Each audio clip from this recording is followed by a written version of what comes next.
और शांति। आज का हमारा विषय है एक कदम महान लक्ष्य की ओर, पुरुषार्थ से प्रारब्ध। संगम युग एक अनमोल अवसर।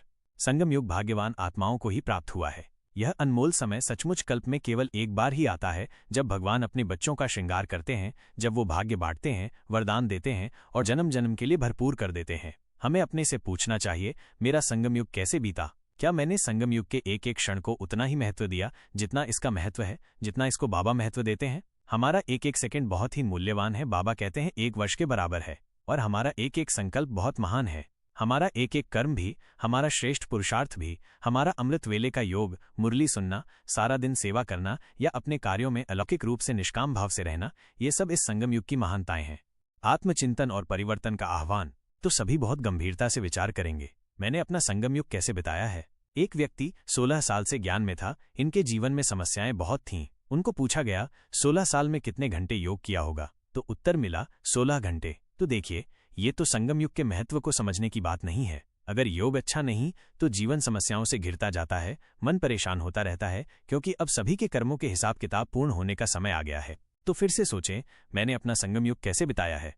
अलबेलेपन में, दूसरों को देखते हुए, परचिंतन करते हुए, तेरी मेरी में, सेवाओं में, संघर्ष में या सेवाओं का आनंद लेते हुए, अमृत वेले सोकर बिताया या अमृत पान करके बिताया, मुरली का रस लिया या कभी नहीं लिया। कैसे बीता हमारा दिन, कैसे हम बाबा के साथ अनुभव में रहे, पूरा संगम युग कैसे हमने बिताया, जरा एक नजर डाल लें। और अब पुनः ध्यान दें कि हमारा ये पुरुषोत्तम संगम युग कैसे बीत रहा है। ऐसे तो नहीं कि हम फिर से अलबेलेपन में इस अनमोल समय को व्यतीत कर रहे हैं। हमें अपने को बदलना होगा। जितना महत्व इस समय को स्वयं भगवान दे रहे हैं, उतना ही महत्व हमें भी इस समय को देना है। महान लक्ष्य और सुनियोजित योजना।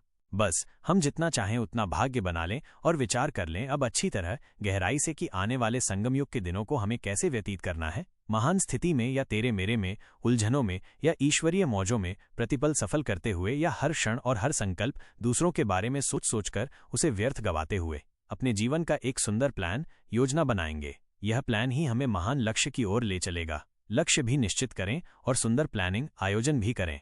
लक्ष्य अगर कोई महान बना भी ले, लेकिन उसे प्राप्त करने की प्लानिंग बहुत अच्छी न हो, तो लक्ष्य का कोई महत्व नहीं रह जाता।